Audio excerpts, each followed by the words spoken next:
ချစ်တော်ညီကိုနမများမင်္ဂလာပါယေမြအနာဂတိကျမ်းအခန်းကြီး1အခန်းငယ်9မှာတင့်ကိုအမြင့်ဝမ်းထင်းနဲ့ငါမဖန်ဆင်းမီတင့်ကိုငါတည်ပြီမဖွားမီကပင်တင့်ကိုငါတန့်ရှင်းစေ၍လူအမျိုးမျိုးတို့အဖို့ပရောဖက်အရာ၌ခန့်ထားပြီဟုမိန့်တော်မူ၏ဟာလေလုယာကျွန်တော်တို့ကိုဒီလူဒီပုံစံမဖြစ်ခင်ကတည်းကအမြင့်ဝမ်းကတည်းက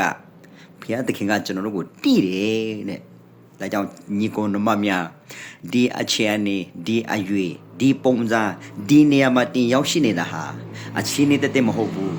အရင်အကြီးကသခင်ယေရှုကိုမရခင်မှာတော့ဒီနေ့ကျွန်တော်ရဲ့အနာဂတ်ကစမ်းတော်ဝါဖြစ်မယ်ဒါမဲ့ကျွန်တော်တို့ရဲ့အမတမအရေးကြီးတဲ့ခရစ်တော်ဘုရားကိုရသွားပြီးနောက်ပိုင်းမှာကျွန်တော်တို့ကဦးတီချက်မရှိတော့သူမဟုတ်တော့ဘူးအင်းရှိတော့သူ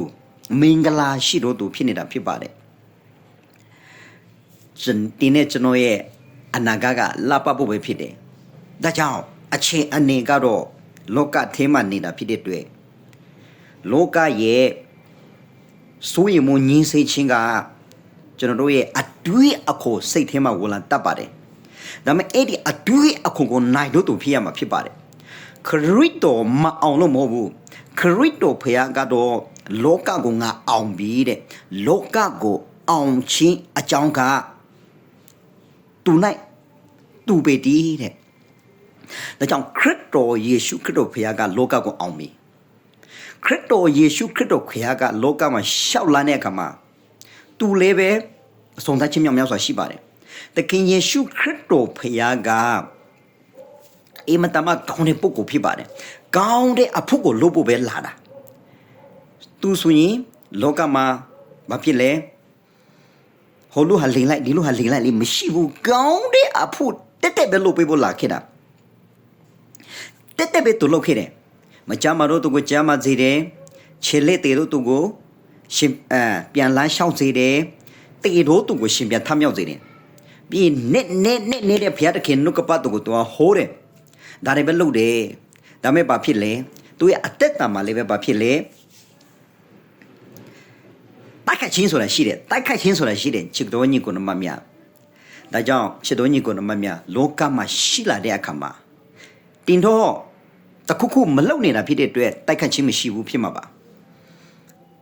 တခုခုလုံတိုင်းမှာတိုက်ခိုက်ခြင်းဆိုတာရှိတယ်အောင်မြင်လာလေပို့ပြီးမှတိုက်ခိုက်ခြင်းဆိုတာရှိမှာပါဘာမှတိုက်ခိုက်ခြင်းမရှိတဲ့လူကဘာမှမလုပ်လို့ပဲဖြစ်ပါတယ်ဆိုတော့ဘုရားအတွက်ရင်လှုပ်တဲ့လူတွေဆိုလည်းပဲတိုက်ခိုက်ခြင်းရှိတယ်တိုက်ခိုက်ခြင်းရှိတယ်ရှိမှာကျွန်တော်တို့ဆိုတာအခုမှဘာမှမလုပ်တဲ့တော့ဘာမှတိုက်ခိုက်ခြင်းမရှိတာကျွန်တော်ညီကိုနမများဒီစီးပွားရေးနေပေမှာတော့၎င်းဘေးနေပေမှာတော့၎င်းဘုရားအတွက်လုံနေရေးမှတော့၎င်းတိုက်ခိုက်ခြင်းရှိနေပြီလားတင်းအောင်မြင်နေတယ်ဆိုတာအမြဲတမ်းမှတ်မိပါမထားပါဟာလေလုယာတချို့လူတွေကတော့ဘာမှမလုပ်ဘူးဒါပေမဲ့အလိုလိုနေနဲ့ကိုယ့်ကိုတစ်ဖက်ကတိုက်ခတ်နေရသလား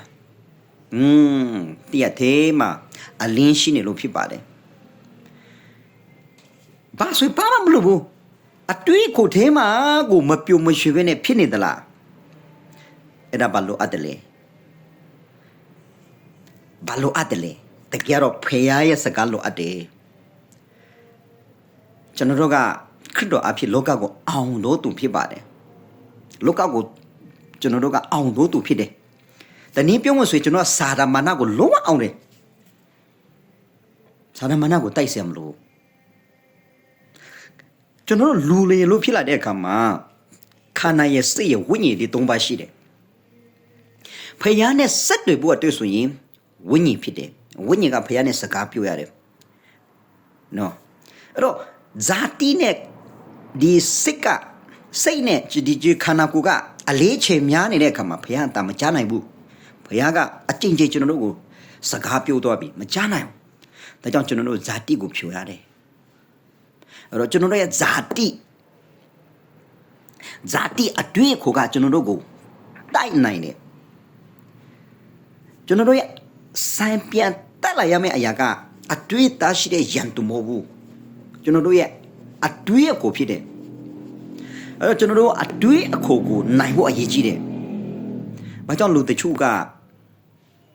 သူတို့ဘာမှမဖြစ်တယ်လို့နေနိုင်တယ်လေ။တကယ်ကျွန်တော်အတွေးအခိုကိုတတ်တာအတွေးအခိုကိုမှတိုက်နိုင်တာတိတိမမကိုခေါင်းထဲကိုမထားအောင်မီလို့တူတူမြင်မြတ်ကအဲ့တော့ကျွန်တော်တိတ်သေးမွားမွားလေးတွေပြဿနာလေးတွေဘာမှမဟုတ်တဲ့ဟို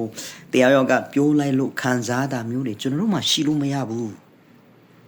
နော်ဟုတ်ပါတယ်ဆရာတို့ရေကျွန်တော်ကတော့ဟိုတိုက်ခတ်တယ်လည်းမရှိဘူးဘာလဲအတွေ့ခွလည်းမရှိပါဘူးဒါပေမဲ့စိတ်ထဲမှာတမျိုးကြီးပဲတနေ့လို့နေလို့မကောင်းပါဖြစ်တာလေအေးဖျားစကားလို့အပ်တာဖြစ်ပါတယ်နေနေတဲ့ဖျားစကားတင်းထဲမှာကျွန်တော်ထဲမှာရှိတယ်အဲ့ဒီဖျားစကားကိုဆွေးလိုက်ရင်းနဲ့ဆူတောင်းရမှာဖြစ်ပါတယ်ဆူတောင်းဒါများလာပြီဆိုရင်ကျွန်တော်တို့ကဆူတောင်းချင်းဆိုတာကကျွန်တော်တို့ဖုန်းတစ်လုံးကိုအားသွင်းတယ်လို့ပဲဖြစ်ပါတယ်ကျွန်တော်ဆူတောင်းရမယ်ဆူတောင်းရမှာဖြစ်ပါတယ်ဆူတောင်းတဲ့အခါမှာအားပြလာမယ်အားပြလိုက်လည်းမရဘူးကျွန်တော်တို့ဖုန်းထဲမှာရှိတဲ့ application ကိုအသုံးချတတ်ဖို့အတွက်ဆိုရင်နှုတ်ကပတ်တော် wisdom လို့အပ်တယ်အဲ့ဒီနေရာမှာနဲ့တွားမယ်ဆိုရင်ချစ်တော်ညီကိုနမများဒီနေ့ရက်တိုင်းကဝမ်းမြောက်မယ်နည်းနည်းတဲ့ဘုရားစကားကကျွန်တော်ဝိညာဉ်ထဲမှာလို့အပ်တဲ့ရကနည်းနည်းတော့နှုတ်ကပတ်တော်ဖြစ်ပါတယ်နှုတ်ကပတ်တော်ကိုဆွဲလန်းပြီးတော့မှပြဿနာရှိအဖြေရှိတယ်ဘုရားရှိရင်ဝမ်းမြောက်ခြင်းရှိတယ်အဲကြောင့်ဘုရားရှိရတဲ့နဲ့ဘာလို့ကျွန်တော်ဘဝတာဖြစ်တာလဲကျွန်တော်ဘဝမှာဘာလို့မဝမ်းမြောက်တာလဲဒီနေ့အဖြေထုတ်နေတဲ့လူတွေရှိမှာပါဒီနေ့ကစပြီးတော့မှတင်ကဝမ်းမြောက်ရမယ်လို့ဖြစ်တယ်ဒီနေ့ကစပြီးတော့မှတင်ကတုတ်တပောက်ကိုပြုံးပြတ်နိုင်တယ်လို့ဖြစ်တယ်ဒီနေ့ကစပြီးတော့မှအမြဲတမ်းကောင်းကင်အယက်တာကိုခံစားမယ်လို့ဖြစ်တယ် praise the lord praise the lord praise the lord တင်ကိုအမိဝါကမဖွားခင်ကတည်းကဘုရားသခင်တည်နေတယ်ဒါကြောင့်ဘယ်တော့မှကိုယ့်ကိုဟောဖြစ်ချင်စိတ်မလုံးနဲ့ဟာလောကမှာအသက်မရှင်ချင်လိုက်တာမလုံးနဲ့တင်ရှိမှပဲလောကပြည့်စုံမှာလောကကပြောတတ်တယ်ငါမရှိရင်လေဒီမရှိလေဖြစ်တယ်နော်နင်ရှိကောင်းကောင်းလုပ်နော်မရှိလေတခြားလို့လုပ်သွားမှာနော်အဲ့လိုပြောတတ်တယ်ဒါပေမဲ့ဖျားနေပြီမှာအဲ့လိုမရှိဘူးမဟုတ်ပြန်ဘူးဖျားနေပြီမှာခမည်းတယောက်ရှိမှဒါပြည့်စုံမှာဖျားခမည်းတယောက်မရှိရင်အရာကြီးကွာဟသွားမှာအဲကြောင့်လောကမှာအင်ထုံတခုမှာချက်တော်ညီကိုနမမြတ်ဒီမရှိလို့မဖြစ်ဘူးတင်ရှိရမှာတင်လူအဲ့လိုဖျားကခမည်းကိုလူဖြစ်စေတာခမည်းကိုလောကမှာဖြစ်စေတာအမိဝမ်းကမဖွားကတည်းကဖျားကတင်ကိုစိတ်ဝင်စားတယ်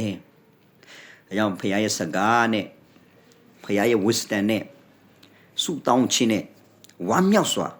အသက်ရှင်ကြရအောင်နေတဲ့ဖျားစကားကိုစငါရအောင်ဖျားရှင်မှာလာရအောင်ဖျားနဲ့တွားရမယ်ကျွန်တော်တို့ဝိညာဉ်ကဖျားရဲ့ပုံစံနဲ့ဖန်ဆင်းထားတဲ့ဝိညာဉ်လူသားတွေဖြစ်တဲ့အတွက်ကျွန်တော်တို့စံကတောက်တတ်တဲ့အရာကတမင်တရေကစားရင်တွေးကိုတောင်းတတ်တဲ့ကိလို့ကျွန်တော်တို့ရဲ့ဝိညာဉ်ကဖျားကိုတောင်းတတ်တယ်တဲ့။ရောက်ဒီတခုခုဘာကြောင့်လိုအပ်လာတယ်လဲ။ဘာကြောင့်ခန်းချောက်တယ်လဲ။ကျွန်တော်တို့တောင်းတရမယ်ဖျားရှိကိုလာဖို့ကျွန်တော်တို့ဝိညာဉ်ကအလံပေးနေတာဖြစ်ပါတယ်။ဝိညာဉ်ဝမ်းမြောက်ရင်ကျွန်တော်တို့တကူလုံးကြမ်းပါမယ်တကူလုံးဝမ်းမြောက်မယ်။ဒါကြောင့်ဖျားရှင်လာပါဖျားကိုစကားပြောပါဆုတောင်းပါ